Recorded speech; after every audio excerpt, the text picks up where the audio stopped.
Hello everyone, welcome to Parul physics KV. आज हम पढ़ेंगे a few questions related to the topic electrostatic potential जो frequently boards में पूछे जाते हैं। Let's come to the first question. The first question says the figure shows field lines of a positive point charge is the work done by the field in moving a small positive charge from Q to P, positive और negative. हमारे पास यहाँ पर एक positive point charge दे रखा है और उसकी वजह से फील्ड दे रखी है, इलेक्ट्रिक फील्ड की बात कर रहे हैं हम। अगर हम एक पॉजिटिव पॉइंट चार्ज लेकर आ रहे हैं फ्रॉम Q टू P, तो इस केस में जो फील्ड वर्क करेगी, ये जो इलेक्ट्रिक फील्ड है, ये वर्क जो करेगी वो पॉजिटिव होगा या नेगेटिव होगा, और आपको अपने आंसर को जस्टिफाई करना है। So how do you calculate the work? हम जो बोलते हैं कि वर्क किया हमने in moving the charge from Q to P, वो होता है बाय एक्सटर्नल एजेंसी, जिसका फॉर्मूला होता है work done in moving the charge from Q to P per unit test charge Q naught is equal to electrostatic potential at P, that is the final point, minus electrostatic potential at Q, that is the initial point. So this was the formula I had discussed. और ये जो work होता है by external agency होता है। यहाँ पर अगर हमें इलेक्ट्रिक फील्ड के लिए निकालना है कि इलेक्ट्रिक फील्ड ने कितना वर्क किया, that will be exactly opposite.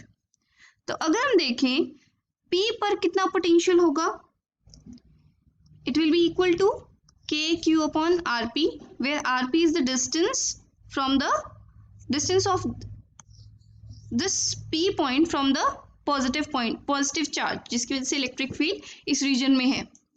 और जो हमारा Q की वजह से इलेक्ट्रोस्टैटिक पोटेंशियल कितना होगा, Q पॉइंट पे इलेक्ट्रोस्टैटिक पोटेंशियल कितना होगा, इट्स KQ अपॉन RQ। अब इनमें से बताओ कौन सा डिस्टेंस ज्यादा है, RP ज्यादा है या RQ ज्यादा है? हमें साफ दिख रहा है कि RQ डिस्टेंस ज्यादा है फ्रॉम द डायग्राम। इसका मतलब potential at Q is less than potential at P। Now इसका मतलब ये क्वांटिटी क्या होगी, positive. So work done by the external agency will be positive. अगर हम बताएं, अगर हमसे पूछा जाए तो work done by the field, तो work done by the field will be negative.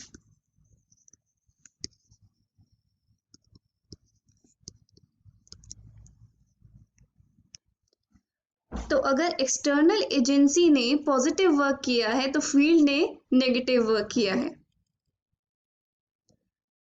Let's discuss the second question. The question number 2 says, what is the amount of work done in moving a point charge Q around a circular arc of radius R at the center of which another point charge Q is located? In this diagram, I have shown the situation. हमारे पास एक capital Q charge है जिसको मैं एक arc के around लेकर गई A से B पॉइंट पे, और ये आर्क के जो, अगर मैं सर्कल कंप्लीट करूं तो इसके सेंटर पे एक अनदर चार्ज है, दैट इज स्मॉल q। हमें बताना है कि हमने इसमें कितना अमाउंट ऑफ वर्क डन किया, what is the amount of work done in moving this charge capital Q around this circular arc. So in this case हम बता सकते हैं कि जितना डिस्टेंस A पॉइंट का इस स्मॉल q से है, that is late us suppose R, तो उतना ही डिस्टेंस इस स्मॉल q का B पॉइंट से होगा। Then the potential at point A will be given by KQ upon R, and the potential at point B will also be given by KQ upon R. इसका मतलब potential at A is equal to potential at B, क्योंकि KQ और R दोनों के लिए same है। So work done in moving the charge from B to A or A to B divided by capital Q is equal to VB minus VA, जो हम formula लिखते हैं। Now this is equal to 0. It means the work done WAB is equal to 0. और हमें पता भी है कि अगर एक पॉइंट चार्ज है तो उसकी वजह से जो इक्विपोटेंशियल सर्फेसेस होती हैं वो भी इस आर्क, एक स्फेरिकल सर्फेसेस होती हैं और स्फेरिकल सर्फेस पे ही ये आर्क लाई करेगी।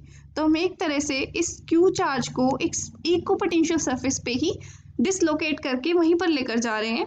तो हमारा work done will be 0 because the work done in moving a charge on an equipotential surface is 0. Let's come to the third question. A charge small q is being moved from a point A above a dipole of dipole moment P to a point B below the dipole moment in equatorial plane without acceleration. Find the work done in the process. मैंने यहाँ पर एक dipole show किया है. This is the dipole और ये जो plane मैंने शो किया है this is an equatorial plane. इस इक्वेटोरियल प्लेन में ही मैं एक स्मॉल क्यू चार्ज लेकर जा रही हूं from A point to B point. मुझे बताना है कि इस प्रोसेस में मैंने कितना काम किया. Now in case of a dipole equatorial plane is an equipotential surface. हमें पता है इक्वेटोरियल प्लेन एक इक्विपोटेंशियल सरफेस होती है. कैसे, मैं इसको प्रूव कर देती हूँ. लेट अस सपोज ये मेरा डायपोल है और मैंने इसमें इक्वेटोरियल प्लेन ड्रॉ किया है. This equatorial plane is perpendicular to this dipole. It's a perpendicular bisector. मैंने इस प्लेन पे रैंडमली 2 पॉइंट्स लिए हैं ए और बी. अब मैं देखूंगी कि ए पर कितना पोटेंशियल होगा और बी पर कितना पोटेंशियल होगा. तो ए पर जो हमारा पोटेंशियल होगा वो हम कैलकुलेट करेंगे. See, potential is a scalar quantity, तो हम डायरेक्शंस हमें फर्क नहीं पड़ता, हम सिर्फ स्केलर वैल्यूज ऐड करेंगे. Now potential at A due to this minus Q charge will be given by minus K Q upon the distance is R minus A. इसको मैंने नोटेशन डिनोट किया है minus A, R minus A. Now the potential at point A due to this plus q charge will be plus kq upon r plus a, where the distance of a from this plus q charge is, I've denoted it with r plus a. Now मुझे पता है r minus से r plus से same होंगे. क्यों? क्योंकि ये दोनों हम कॉन्ग्रुएंसी से प्रूव कर सकते हैं. ये दोनों ट्राइंगल्स कॉन्ग्रुएंट हैं. This is common. ये दोनों परपेंडिकुलर बाइसेक्टर है and this is right angle. तो by SS we can prove that these two triangles are congruent. तो इसका मतलब ये जो डिस्टेंस है ये दोनों के केस में सेम होगा. So I can continue minus K Q. अब लेट अस सपोज ये डिस्टेंस आर है तो ये भी आर होगा. So it's minus K Q upon R plus K Q upon R which is equal to 0. इसका मतलब हमारा ए पॉइंट पे कितना पोटेंशियल आया है? 0. If we calculate the potential at point B, same इसी तरीके से तो VB, अगर हम यहाँ से डिस्टेंस देखें ये भी R होगा और ये भी R होगा. तो इस केस में VB is equal to plus, अगर हम माइनस क्यू चार्ज की वजह से देखें then it will be minus K Q upon R, और प्लस क्यू चार्ज की वजह से देखें तो plus K Q upon R which will be 0. इसका मतलब हम इक्वेटोरियल पॉइंट पे रैंडमली कोई भी पॉइंट लें वहां पर हमारा पोटेंशियल 0 होगा. नाउ क्वेश्चन के हिसाब से देखते हैं. हम जो चार्ज को ए से बी पॉइंट पे लेके गए. So the work done in taking the charge from A to B per unit test charge, हम क्यू चार्ज लेकर गए is equal to the electrostatic potential at point B minus electrostatic potential at point A. अब दोनों में potential क्या है? दोनों points में पोटेंशियल क्या है? 0. तो डिफरेंस विल ऑल्सो बी 0. इसका मतलब हमने कोई काम नहीं किया. The work done will be 0. Let's discuss the fourth question now. Draw equipotential surface for, हमें इक्विपोटेंशियल सरफेस ड्रॉ करनी है किसके लिए? एक इलेक्ट्रिक डायपोल के लिए. 2 equal positive charges separated by a certain distance. Isolated point positive point charge, isolated negative point charge और electric field, uniform electric field. ये हम पहले भी डिस्कस कर चुके हैं. ये हमारे पास एक डायपोल है और मैंने यहाँ पर डॉटेड लाइन से इक्विपोटेंशियल सरफेसेस दिखाई हैं. अगर हमारे पास 2 पॉजिटिव चार्जेस हैं जो एक सर्टेन डिस्टेंस से सेपरेटेड है लाइक इन दिस डायग्राम, तो उस केस में इक्विपोटेंशियल सरफेसेस कुछ इस तरीके से होंगी. They will be closer to each other, बाहर के रीजन में, बाहर की साइड पे, और between the 2 charges they will be away from each other, वो एक दूसरे से दूर दूर होंगी.